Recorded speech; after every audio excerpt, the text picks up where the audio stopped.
orang anak empat katanya perempuan, tidak ada perempuan laki seberata. Bah kata saya puyuh nyarikan duit, puyuh memang katanya. Kalau anak perempuan dia terima. Kan ada kita kan ada jujuran. Jujuran itu yang susah dicarikan. Karena jujuran itu suatu adat istiadat. Yang wajib itu mahar, mas kawin itu wajib. Tapi kalau jujuran itu hanya sekedar kebiasaan masyarakat. Bahkan kalau di Jawa sana tidak ada dia minta jujur, dia minta mas kawin, syarat-syaratnya hitung-hitungan 3 juta cukup untuk berkeluarga di sana. Sedikit diberikan mas kawin, anggaplah 200.000, kemudian selebihnya nyelamat tetangga-tetangga di samping. Kalau anaknya di bawah umur, nikah bawah tanah. Maka jangan heran bagian sana itu ada satu tempat apa namanya ya, lupa kita. Paling banyak di situ orang Madura dan paling banyak nikah bawah tanah. Karena sering umurnya 16 tahun dikawinkan oleh orang tuanya, nikah bawah tanah. Sah di dalam agama tidak masalah, hanya saja tidak tercatat di kenegaraan. Dan sekarang sudah ada membuat akta anak itu walaupun tidak nikah secara kenegaraan, sudah disediakan, hanya saja katanya ada berbunyi di bawah tanah, begitu ada keterangan. Karena umur tidak cukup. 16 tahun kawinkan orang tuanya. Rembang namanya. Daerah Pasuruan tapi Rembang. Lain Rembang Jawa Tengah. Ini desa-desa Rembang. Tapi daerah Pasuruan itu banyak di bawah tanah. Karena muda-muda kawinan.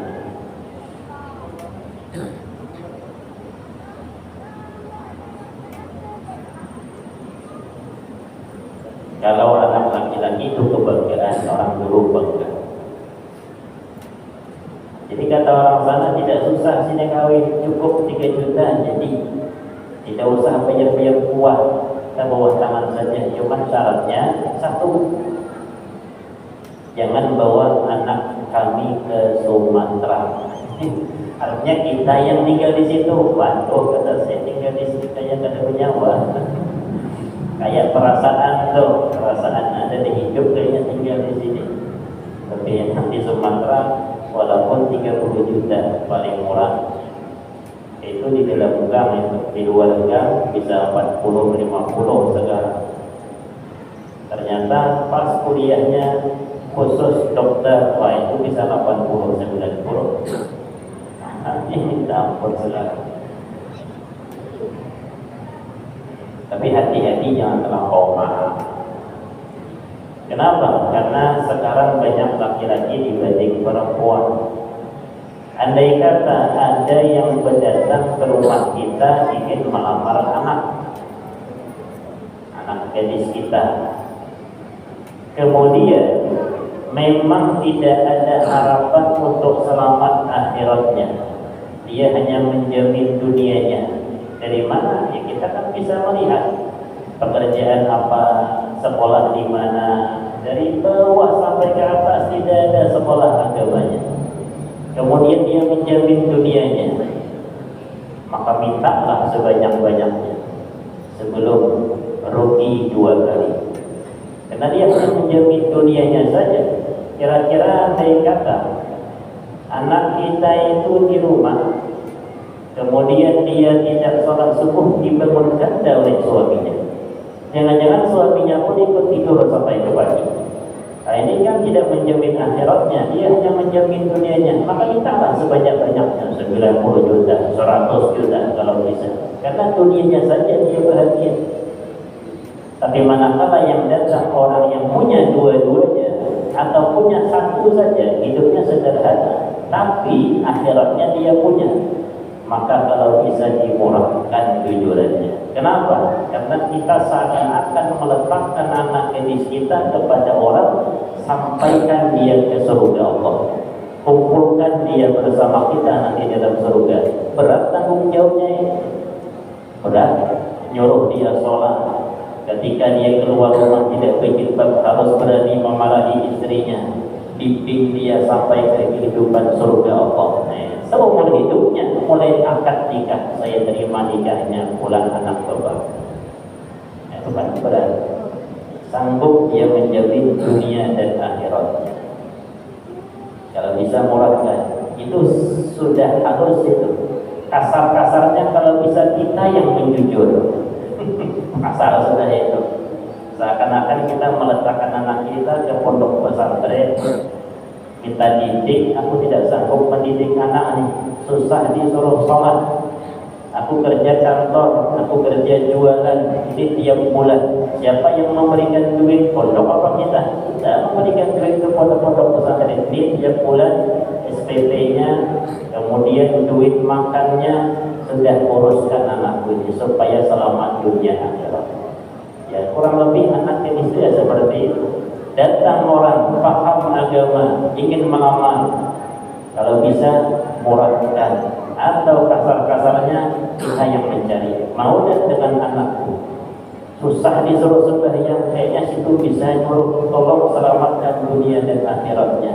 Kalau mau gratis kecuali hanya mahal. Pernikahan, pesta kami yang mampu. Yang penting selamat dunia akhirat. Itu kalau bisa, itu kasar ya. Ibaratnya begitulah. Karena menyelamatkan dunia itu berat. Ternyata kadang-kadang orang sekarang malah kasihan, dilihatnya dunianya sempit, ininya orang yang ustaz, dunianya sempit, aduh tidak hidup kayaknya anakku.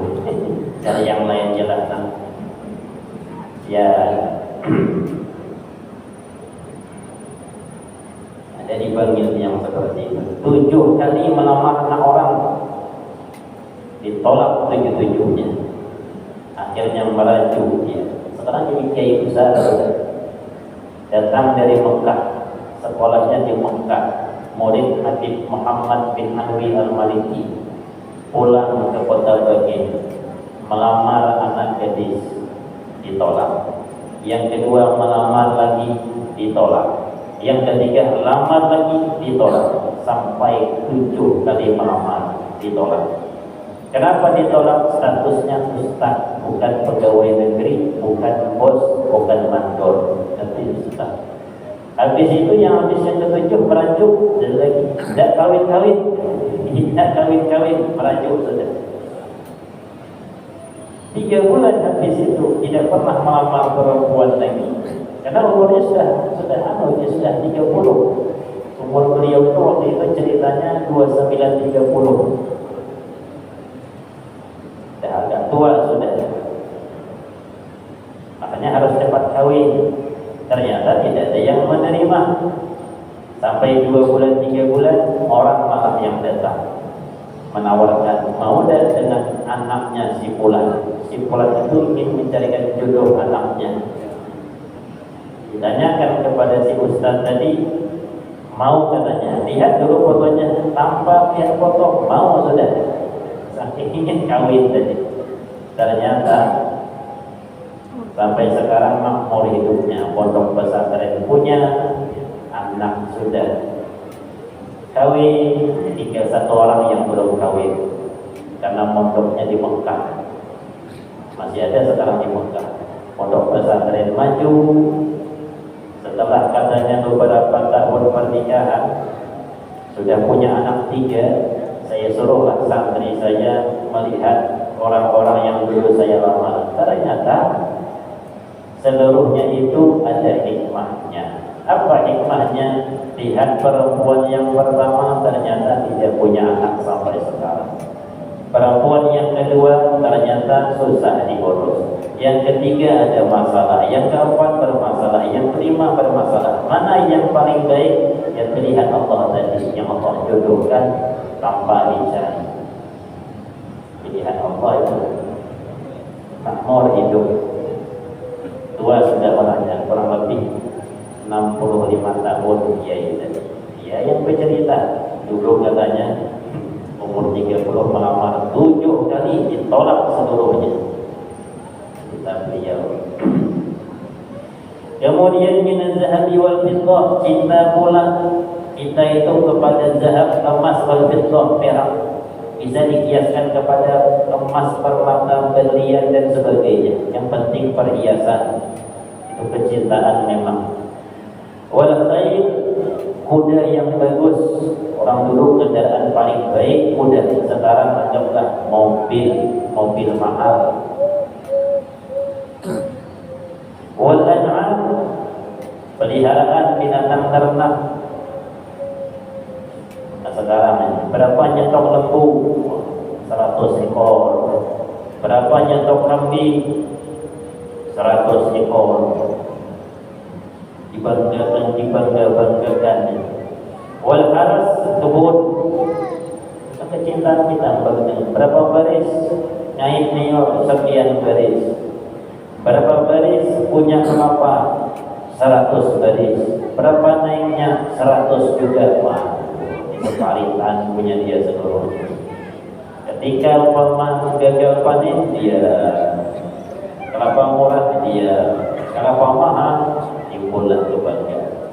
Nah, seluruhnya itu kata Allah, cinta kepada perempuan, pada anak laki-laki, harta yang dikumpulkan, emas, perak dan sebagainya, kendaraan mewah, kemudian kebun, kemudian hewan ternak, zalika mata'ul hayatid dunya. Seluruhnya itu kata Allah hanya bentuk kesenangan hidup di alam dunia. Wallahu 'indahu husnul ma'ab. Sedangkan yang paling baik tempat kembali adalah di sisi Allah. Artinya seluruh itu dunia semua. Habis kita di alam dunia, selesai. Siapa yang mengambil itu? Ahli waris yang mengambil. Kendaraan diambil ahli waris. Mana lagi? Kebun ahli waris. Emas permata ahli waris. Apa yang kita bawa? Amal masuk dalam kubur. Roh kembali kepada Allah. Jasad dimakan oleh cacing. Emas permata bagian ahli waris. Apa bagian kita? Apa yang kita amalkan ketika hidup di dunia? Itulah yang datang. Ternyata karena sibuk dengan emas permata, mengumpulkan harta, kebun dan sebagainya, lupa dia beramal ibadah, maka kosong, tidak ada yang dia bawa di dalam kuburnya. Sebaik-baik dan kembali dia kepada Allah. Jadi artinya jangan tertipu dengan seluruhnya itu. Itu hanya kesenangan sementara, bukan kesenangan yang kekal. Banyak harta tidak bisa juga dinikmati, kecuali hartanya masuk ke dalam tabungan akhirat. Itu bisa dinikmati. Kapan dinikmati? Ketika sampai kita ke akhirat. Kalau sampai di dunia ini ya seperti itu, tambah tua tambah berpenyakit, duitnya banyak tapi tidak bisa dinikmati. Duitnya banyak, kolesterolnya tinggi, ingin makan durian, gulanya tinggi, padahal mampu dia makan. Seperti itulah modelnya kehidupan dunia, hanya kehidupan yang semu. Mata'ul hayatid dunya. Kata Allah itu hanya kesenangan di dunia, sedangkan di akhirat tidak memakai itu seluruhnya. Tergantung amal ibadah kita. Sebaik-baik tempat kembali adalah kembali kepada Allah Subhanahu wa Ta'ala. Paling lama 100 tahun lah sekarang. Itu langka sangat ya. Punya umur 100 tahun itu sangat-sangat langka. Tapi walaupun sampai penyakit banyak, kira-kira seperti itu. 110 pernah kita lihat hingga sekitar tahun 2016 orang yang hidupnya 110 tahun itu tinggal di kasur teman. Berapa umur beliau? 110 kurang lebih katanya. Kami tidak bisa juga pastikan karena tidak punya akta nikah, akta kelahiran. Orang dulu kan main kira-kira. Kurus, tinggal tulang dibungkus kulit. Kira-kira waras dan beliau, artinya masih berakal apa tidak? Kadang-kadang ingat, kadang-kadang lupa. 110. Kalau 100 ya kurang lebih sama seperti itu. Artinya umur kita tidak akan lebih daripada 100. Rata-rata 90, 80, 60, 70. Artinya sampai sebegitulah kita menikmati dunia. Lebihnya selama-lamanya lihat keadaan amal kita. Itu yang kita ambil untuk kehidupan selanjutnya dalam kubur, akhirat, surga atau neraka. Qul, katakanlah oleh engkau ya Muhammad, aku nabiyukum bi khairin min dzalikum. Kata Rasulullah, katakan wahai Muhammad, katakan kepada mereka, khabarkan, maukah kata Allah, maukah kata Rasulullah. Disuruh Allah mengkhabarkan, artinya nanti Nabi Muhammad mengkhabarkan kepada orang-orang. Maukah kata Allah, aku tunjukkan kepada kalian bi khairin min dzalikum, yang lebih baik daripada seluruhnya kehidupan dunia tersebut. Bagi siapa itu? Lilladzina taqaw, bagi orang-orang yang mau bertakwa kepada Allah. Inda rabbihim, di sisi Tuhannya, jannatun tajri min tahtihal anhar.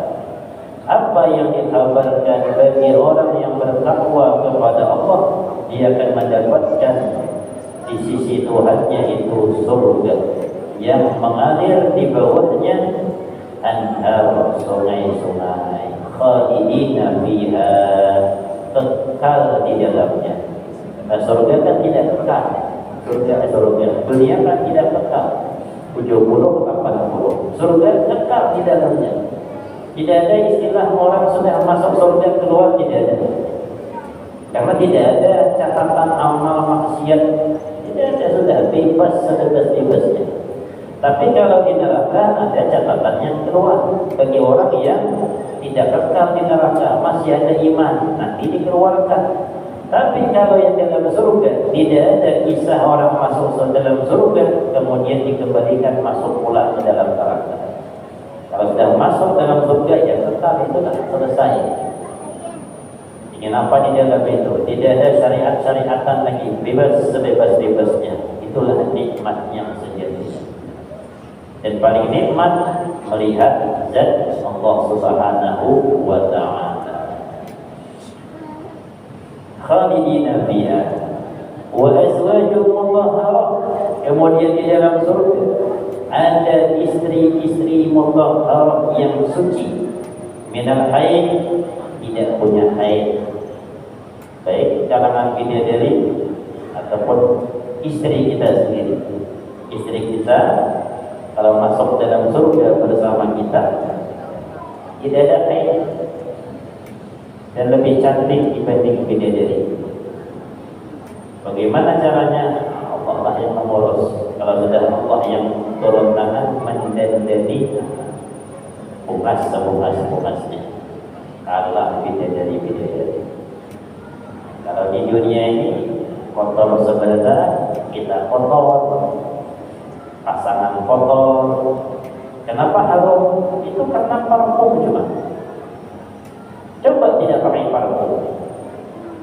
Kenapa tidak berbau? Karena gosok gigi. Coba tidak gosok gigi. Kenapa berbau? Kenapa harum parfum? Coba tidak pakai parfum. Coba tidak mandi. Tidak ada semangat pokoknya. Jangan berdandan. Kemudian apa lagi? Jangan mandi seminggu. Ya, orang bilang ini terhadap. Tapi kalau penduduk surga, istri-istri di surga, tidak ada yang seperti itu. Bau tidak ada, mandi pun tidak ada. Kalau ingin mandi silakan mandi. Cuma mandinya itu tidak untuk menghilangkan bau. Memang tidak ada bau di situ. Tidak ada bau. Lemah tidak ada. Setiap saat kuat di situ.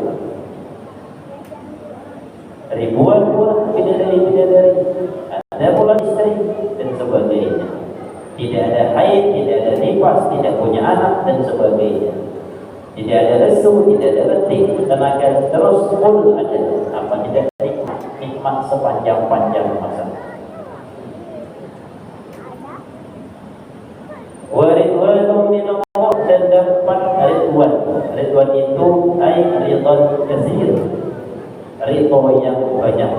Waridwanum minallah, boleh dibaca ridwan, boleh dibaca rudwan, tapi kita rata-rata baca ridwan. Dan dapat keridhaan daripada Allah. Wallahu basirun bil ibad. Allah Maha melihat kepada hamba-hambanya. Dan yang paling penting itu ya ridho Allah. Paling penting itu cari ridho Allah Subhanahu wa taala. Kalau sudah Allah ridho, nyaman sebenarnya. Di dunia nyaman, akhirat nyaman. Orang tua itu ridho kepada anak, nyaman. Ada orang tua tidak ridho kepada anaknya, susah hidup anak. Anak ingin ngawini perempuan, orang tuanya tidak setuju. Kenapa tidak setuju orang tuanya? Karena perempuan tersebut biduan. Aku nak tidak setuju dengan dia tuh biduan, penyanyi dangdut tuh. Banyak sudah melihat goyangannya tuh. Kau ingin mengambil, cari yang lain, yang tertutup, yang hanya engkau yang pernah melihatnya. Dan bahaya, pokoknya itulah sudah. Pokoknya aku katakan tidak setuju, abah tidak setuju, kawin lari kami. Kawin lari lah anak tadi. Wah, mana sabahnya tuh? Lari-lari di situ kata abahnya. Yang boleh ke rumah silakan, tidak boleh, mana ada boleh. Orang tuanya sudah marah. Ternyata di perantauan susah hidup. Kenapa susah hidup? Tidak ada bantuan dari orang tua. Bertengkar kadang-kadang, akhirnya pulang ke tepilahan. Sampai ke tepilahan, kira-kira disambut baik apa dihapaki oleh orang tua, ditiwas oleh orang tua. Kan ku bilang jangan kawin lari, ku bilang jangan kawin sama dia, Pak. Pokoknya sengsara lah hidup. Beda andai kata dia nurut kepada orang tuanya, ialah cari yang lain. Ini kayak apa? Cari yang lain. Ini kayak apa? Nah, katanya mantap. Ini yang ku cari, mana yang seperti ini. Kalau kau kawin sama dia, tenang aja. Apa yang menguatkan jujuran? Nah, udah keluar jujuran. Udah bagi saudara-saudara yang lain. Nah, pokoknya kalau abah menguatkan jujuran, kami baras yang satu tenda, yang satu titik. Banyak seluruhnya dapatnya. Habis acara pernikahan, ada duit nah, tidak ada duit bah. Ini duit bawa istri mau makan di luar. Nyaman itu. Kenapa? Orang tuanya itu kepada anak, senang kepada anak, senang kepada menantu. Kalau sebaliknya, begitu pula Allah. Kalau sudah Allah ridho kepada kita, nah kenapa Allah ridho? Karena kita bisa mencari perhatian Allah. Bagaimana mencari perhatian Allah? Gawi kerjakan apa yang Allah perintah. Kalau bisa, lebihi malah daripada itu. Allah memerintah sholat sehari semalam 5 waktu yang diwajibkan. Lah kita sudah yang diwajibkan, yang sunnah melebihi malah. Qabliyah, ba'diyah, tahajud, duha dan sebagainya. Apa tidak ridho Allah kepada kita melebihi daripada yang seharusnya? Itu cepat datang rezeki. Jadi jangan heran. Jangan heran kalau para ulama, para aulia itu dia tenang saja. Yang penting dia berkhidmat kepada Allah, Allah akan datang untuknya membantunya. Ada hadis, man syaghalahu dzikri an mas'alati a'taituhu afdala ma uqtisai. Barang siapa orang yang disibukkan untuk berzikir kepadaku, saking banyaknya zikirnya kepada Allah, tidak sempat berdoa kepadaku, kata Allah.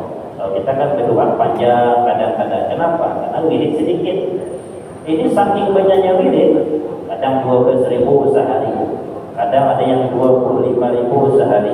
Tidak sempat dia berdoa karena banyak wiridnya. Tapi Allah tahu isi hati si hamba tadi, maka apaituhu afdala ma uqtisa. Jadi aku berikan, kata Allah, lebih malah dibanding orang yang berdoa.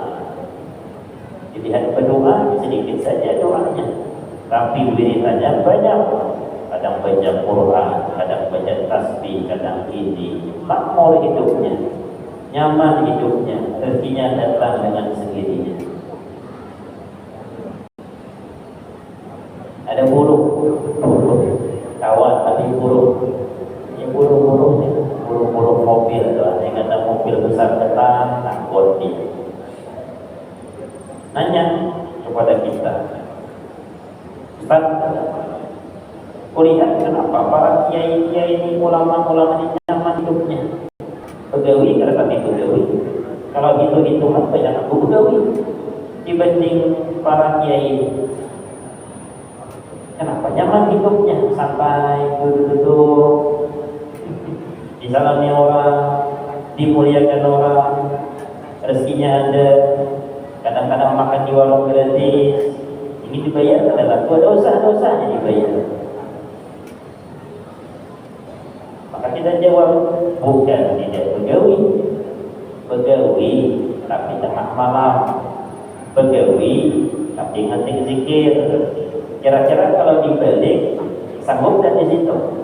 Di situ tidak usah bangun, tidak usah begawi kerjanya, mobil tidak usah diurus, cukup tengah malam bangun, sehari zikir 10.000, tahajud bangun, kemudian sholat 5 waktu berjamaah. Oh, ada sanggup. Berat berarti ngetik tasbih ringan, cuma dikerjakan berat itu. Kalau tidak bosan, pembosanan tidak selesai sehari 10.000. Ulama-ulama mulai itu kadang sehari 25.000 yang dikerjakan zikir. Bukan tidak bekerja, cuma langsung kepada Allah. Kalau yang tadi bekerja kepada bos Cina, pada bos ini, kepada bos ini. Berapa satu pengangkat keramik itu pengangkat? Berapa yang angkat? 2.000 ke 1.000? Tapi besar juga penghasilannya. Ada yang 250 sehari dapat 300. Nah itu kan kalau dikali sebulan 300, 9 juta. Bagi dua katanya, 2 kelompok setiap 1 bulan itu sehari kelompok ini, sehari sekelompok ini, berarti 4.500.000. Ngalahkan pegawai itu, tapi masih diri dia dengan kiainya, sampai dia terjadi. Siapa yang dihiri yang dimaksud kawan tadi? Yang dimaksud kawan tadi almarhum Kiai Haji Abdul Muiz Qurnai. Ini maksud santainya orangnya, karena beliau tidak bekerja.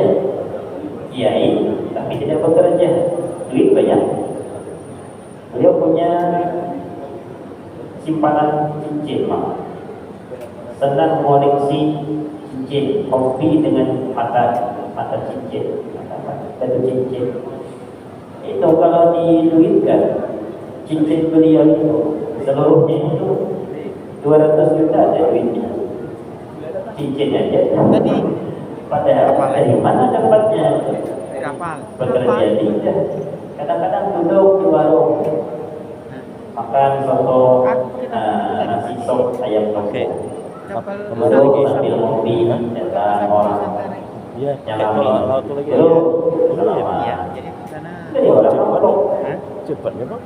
Jadi kan 200.000. Bayangkan kopi cuma. Ada ceramah, ada pengajian, ada kopi dulu, guru kata orang salaman. Jadi kan 200.000. Dia ke Pontianak. Kita dapat pengalaman seperti itu. Yang mahal kopi kita. Iya, maksud aku tuh PP-nya tuh kan. Cuma kita kopi orang datang dulu. Jadi kalau udah minum dulu, ini minum. Habis minum gimana? Ada yang bayar, ada yang bayar. Ini baru ini kok sampai. Orang kita ada yang baru. Dia namanya di Kunjung. Kita sering beliau duduk di warung kopi jalan ya. Duduk yang beliau itu dapat 6 jam baru sama rapat di Lombok.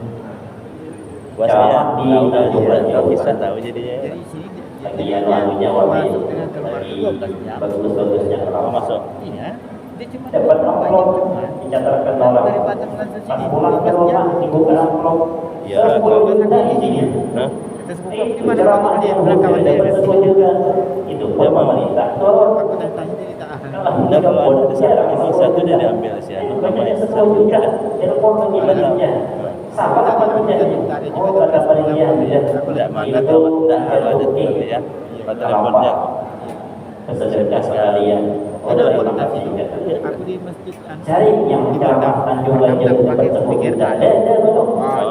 Yang ada 600.000, 500.000. Di Parau itu segini lagi. Menggendut Parau. Lain tidak kan? ada HP ada Kalau ini kita khusus dompet sama HP-nya, iya sama tisu. Ibaratnya itu orang lainnya datang ke sana, mungkin hati tukik kelompok ini tidak ingin masih 10 juta. Cuma beliau yang datang. Tak boleh Orang yang berapa makan kata kok kasih 10 juta. Itu Iya, banyak iya, dirinya. enam Iya, ya normal tadi ya. dari Ya, kau kan biasa kan. Sedekah 10 juta. Panitia masjid jangan kasihkan amplop biar saya jangan tunjuk apa 10 juta. Oh, dari sini. enggak dari Gunungnya aja dari Gunung ke Lapak Pati Santai aja orangnya. Duitnya ada. Nah, kenapa? Sedikitnya banyak. Untuk kira baik. Karena Budawi ini. sedang La ilaha illallah, la ilaha illallah. wah ini lebaran Bekerja langsung kepada Allah. Kalau kita bekerja kan kepada makhluk, ini bekerja langsung kepada Allah. Maka Allah langsung turun tangan memberikan rezeki kepada kita. cuman Roro nih dia apa pelabuhannya belum dibangun Ya nanti. Jadi yang lebih baik Ya, itu kan yang dilakukan gitu. daripada yang sebelumnya. orang sana sudah tahu Bukan kita jadi boleh silahkan kejar dunia. Cuma lampunya jangan lupa apa lampu supaya jangan gelap ketika di dunia takwa kepada Allah. Illadzina taqaw pada orang-orang yang bertakwa. Apa yang dapat mereka dapatkan jika mereka bertakwa di dunia? Jannatun tajri min tahtiha al-anharu khalidina fiha. وأزواج مطهرة ورضوان من الله والله بصير بالعباد. Mudah-mudahan Allah Subhanahu wa Ta'ala menjadikan kita termasuk orang-orang yang dekat kepadanya. Mudah-mudahan dimudahkan untuk payah kepadanya. Kita termasuk orang-orang yang bisa dipindah-pindahkan. Subhanahu wa Ta'ala. Meja bisa dipindah-pindah. أعوذ بالله من الشيطان الرجيم بسم الله الرحمن الرحيم الحمد لله رب العالمين الرحمن الرحيم مالك يوم الدين إياك نعبد وإياك نستعين اهدنا الصراط المستقيم صراط الذين أنعمت عليهم غير المغضوب عليهم ولا الضالين آمين آمين آمين يا الله بسم الله الرحمن الرحيم الحمد لله رب العالمين والصلاة والسلام على أشرف الأنبياء والمرسلين وعلى آله وصحبه أجمعين اللهم إنا نسألك سلامة في الدين وعافية في الجسد وزيادة في العلم وبركة في الرزق وتوبة قبل الموت ورحمة عند الموت ومغفرة بعد الموت اللهم هون علينا في سكرات الموت والنجاة من النار والعفو عند الحساب صلى الله على سيدنا محمد وعلى آله وصحبه وسلم والحمد لله رب العالمين تقبل الله منكم.